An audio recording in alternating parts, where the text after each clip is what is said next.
자, 한번 같이 풀어볼게요. 좀 어렵게 느껴지실 수도 있고 전혀 감을 못 잡을 수도 있고 푸시는 분들도 있을 거예요. 못 풀어도 괜찮아요. 자, 대신 이제 요거를 풀든 못 풀든 고민을 해서 듣는 거랑 그냥 있다가 듣는 거랑 받아들이는 정보의 양이나 이런 게 다르니까 항상 먼저 한 5분, 10분 정도 프리 시간을 드리는 겁니다.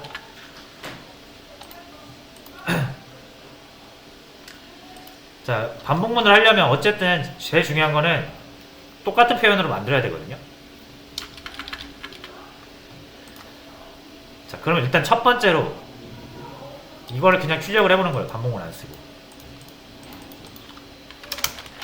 뭐 안 쓰면 이렇게 출력을 하겠죠. printf에서 %s 하시고 p1.name 이런 식으로 하겠죠. p2.name, p3.name 자신이 할 수 있는 걸 먼저 한 다음에 여기서 이제 어떻게 하면 반복문을 할 수 있을까 고민을 하는 게 조금 더 잘 보일 수가 있어요. 자, P1, P2, P3 얘네가 다르잖아요. 반복문을 못 돌리는 거죠. 하지만 우리가 배열을 쓸 수는 없어요. 여기서 배열을 쓰는 거는 잘 생각하신 거긴 하지만 그 위도는 아닙니다. 배열을 못 쓰니까 우리가 지금 이거를 하고 있는 거죠. 배열을 못 쓰고 이 연결이 되어 있는 거를 어떻게 하면 이용을 할 수 있을까? 한 가지 좀 팁을 드리자면 여러분, 항상 이 변하는 거 있잖아요. P1, P2, P3 대상이 자꾸 변하잖아요. 변하는 거를 우리가 변하는 것을 변하지 않는 걸로 표현하려면 항상 뭐가 들어와야 돼요? 무조건 변수가 들어와야 됩니다. 변수. 우리는 항상 변수를 이용해서 일관된 방식으로 달라지는 것을 표현할 수 있어요. 변수의 가장 큰 특징이죠. 무슨 말이냐면 P1, P2, P3를 똑같은 표현으로 만들려면 타겟이라는 걸로 대충 잡고요. 여기 타겟으로 잡고 타겟으로 잡는 거예요. 물론 타겟이 없으니까 빨간불 뜨겠죠. 좀 만드시면 됩니다.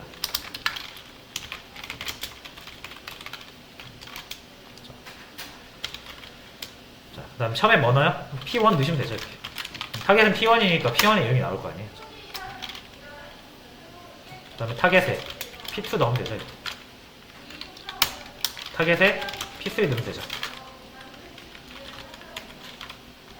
똑같이 결과가 나오지만 어쨌든 우리가 이 출력하는 코드를 통일시키긴 했단 말이에요. 타겟. 타겟만 바꿔주면 돼요, 우리가. 됐죠? 자, 근데 뭐 실상 보시면 달라진 건 없어요. 어쨌든 여기 P1, P2, P3 여기가 계속 다르잖아요. 타겟에 대입을 해줘야 되잖아요. 근데 여기까지만 하셨어도 절반은 온 거예요. 여기서 좀만 더 고민하면 나오거든요, 이제 정답이. 물론 시간이 걸릴 수는 있어요. 이게 바로바로 막 몇 분 만에 나오고 그러지 않습니다. 정말 많은 고민을 하고 이거 푸는데 막 3시간, 4시간 걸리기도 하고 그래요. 시간 걸리는 건 중요한 게 아니에요. 빨리 풀고 못 푸는 게 중요한 게 아니에요. 프로그래밍은 빨리 풀 수 있으면 좋긴 하지만 더 중요한 거는 결국 문제를 해결하는 게 중요한 거거든요. 얼마가 걸리든 간에. 항상 내가 빨리 풀어야 된다는 강박관념을 버리세요. 자, 어쨌든 이제 이렇게 했으면 이제 또 막 고민을 하다 보면은 이게 나와요. P1. 그럼 요거를 똑같은 표현으로 만들면 된다라는 건데, 저라면 이제 이렇게 할 거예요.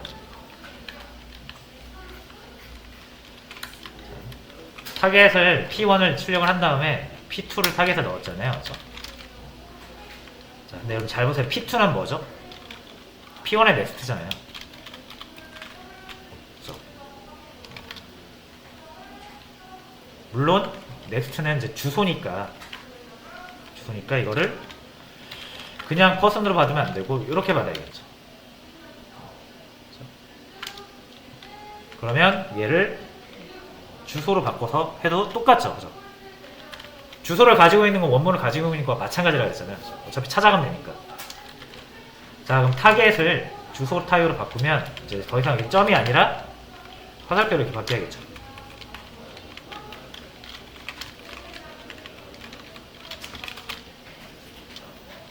그죠? 자, 그 다음에 타겟을 P1도 지금 주소예요. 아니다.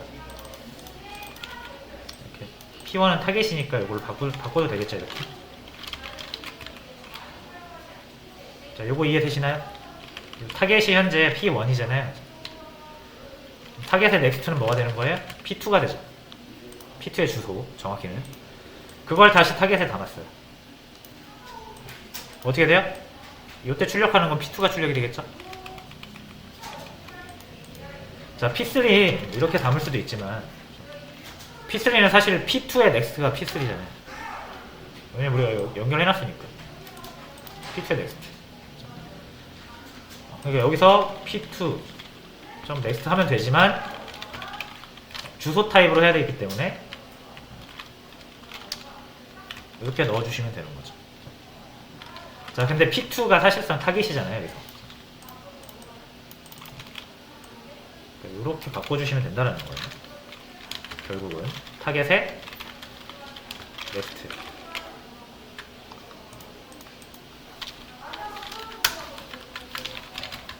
이렇게 보면은 완전 똑같아졌죠, 이제. 요거를 찾아내는 게 핵심이었어요. 이 표현.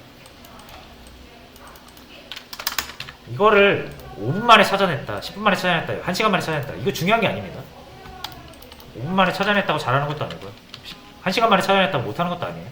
결국 찾아내면 되는 거예요. 자, 그럼 찾아냈어요. 어떻게 하면 돼요, 이제? 반복만 돌리면 되죠. 일단 나오는지 볼게요. 잘 나오죠? 하나, 둘, 세나. 그러니까 타겟을 계속 바꿔주는 거예요. 그림으로 보면 이런 거죠. 이렇게 첫 번째, 두 번째, 세 번째 사람이 있을 때 우리가 얘네들을 직접 선택하는 게 아니라 여기 변수 하나 만들고요. 타겟이라고 하나 만들고요. 요거 이렇게 넣으면은 얘를 바라보는 거고, 타겟으로. 요거 이렇게 넣으면은 얘를 바라보는 거죠. 요거 이렇게 넣으면은 얘를 바라보는 거죠. 그래서 우리가 다루는 것은 딱 하나. 일관되게 다루되 대상을 계속 바꿔주는 거죠. 그러면 이런 표현이 나오게 되는 거죠. 자, 그럼 이제 3번 반복하면 되겠죠.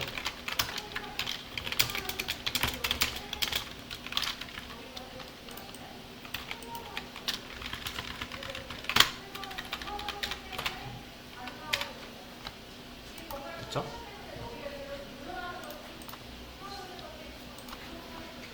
자, 그래서 이렇게 대상을 바꿔서 내가 원하는 타겟을 찾을 수 있는 거. 요게 핵심이에요. 요 테크닉이. 자료 구조를 만드는 전반적인 곳에서 다 쓰이는 곳이에요. 쓰이는 표현이에요, 이게. 왜냐면 자료 구조라는 게 아까도 말씀드렸지만 결국은 이렇게 선을 연결해가지고 뭐 이렇게 추가를 하거나 아니면 하나 선택해서 삭제를 하거나 아니면 선택해서 얘가 가지고 있는 값을 가지고 오거나 결국은 뭔가를 선택하는 게 제일 중요하거든요. 그러려면 찾아야죠. 대상을 계속 바꿔야죠. 그 표현이라는 거예요.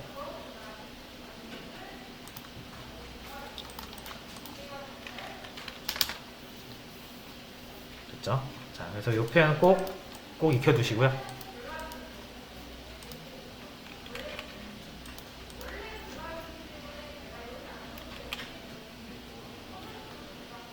자, 그리고 여기에다가 아까 말씀드린 것도 하나 더 추가를 하자면, 자, 결국은 데이터가 여기 유지가 되어야 한다 그랬잖아요. 링크드 리스트는. 자, 그래서 이렇게 P1, P2, P3 스택에다가 정적 할당하는 것보다는 애초에 우리가 링크드 리스트의 대상이 될 데이터들은 동적 할당으로 만드는 게 좋습니다.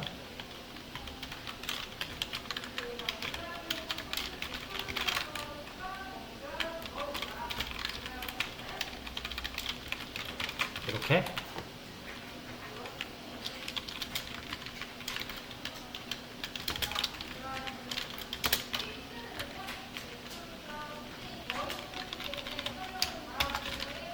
이렇게 만들어 주시는 게 좋겠죠. 그럼 여기도 P1 점이 아니라 이제 P1이 구조체 포인터가 됐으니까 화살표로 바꿔주시고요.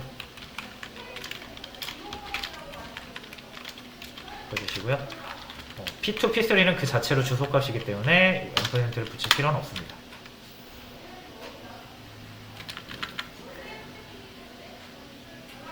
됐죠? 그럼 이렇게 해주시는 게 좋고요. 그러면은 여기서도 타겟을 잡을 때 그냥 P1으로 잡으면 되죠.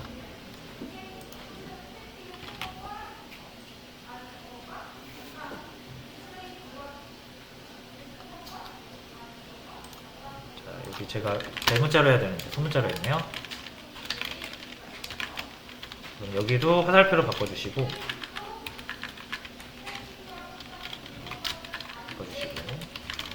자, 그래서 자, 속편하게 생각하자면 어떻게 하면 돼요?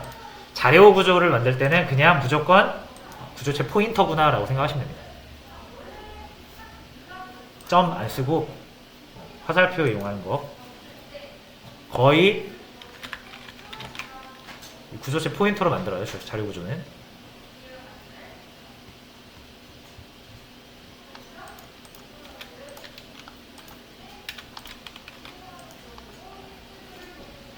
됐죠? 자, 그래서 이렇게 바꿔주시면 더 좋고요. 자, 한 가지만 더 할게요. 사람을 제가 한 명 더 추가를 해볼 거거든요. P4.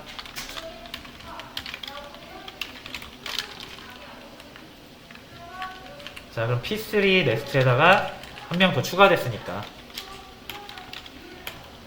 네 번째 사람을 연결을 해주고 이 P4의 넥스트는 없죠. 또 넣어요. 이렇게 넣어요.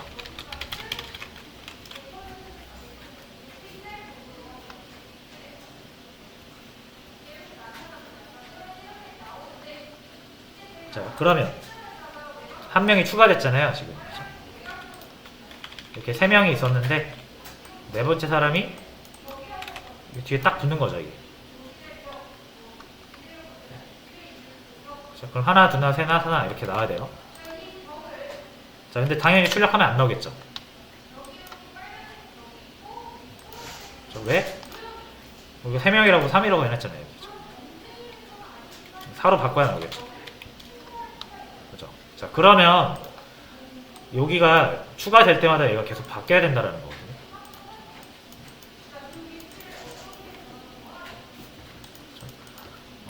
그러면은 좀 귀찮잖아요. 코드 바뀔 때마다 얘도 계속 바꿔야 되니까. 추가가 될 때마다. 자, 그래서 여기도 우리가 일반화 시킬 수 있어요.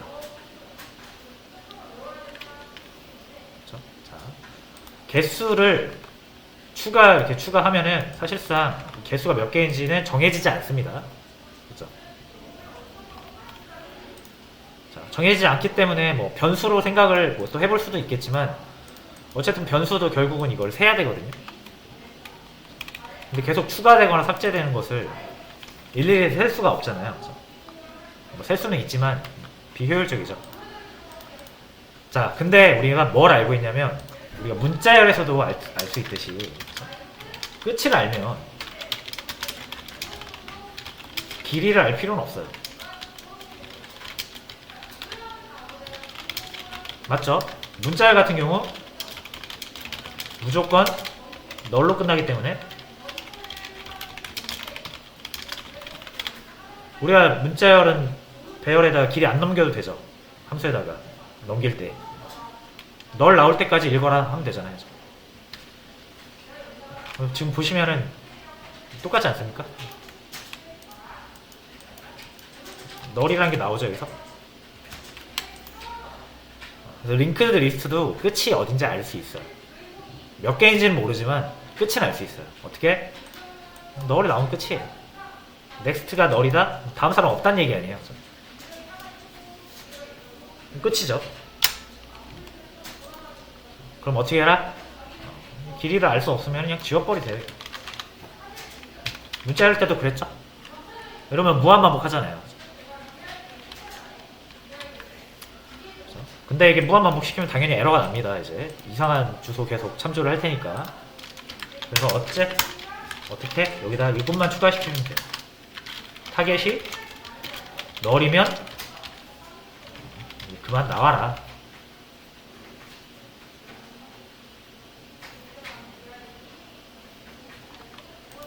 그럼 여러분 이거를 전혀 건들지 않아도 추가된 게 잘 나와요. 그죠? 사로 바꾼 적 없습니다.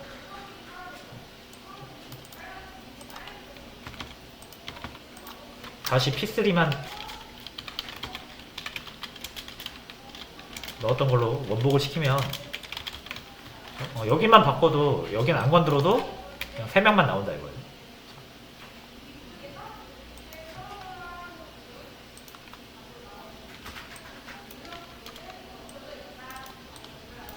다시 이렇게 바꾸면 나오고. 뭔가 추가가 된다고 해서 여기를 건들 일은 없습니다. 그럼 얘는 완전히 일반화가 된 거예요. 어떤 상황에서도 적용이 되는 코드죠.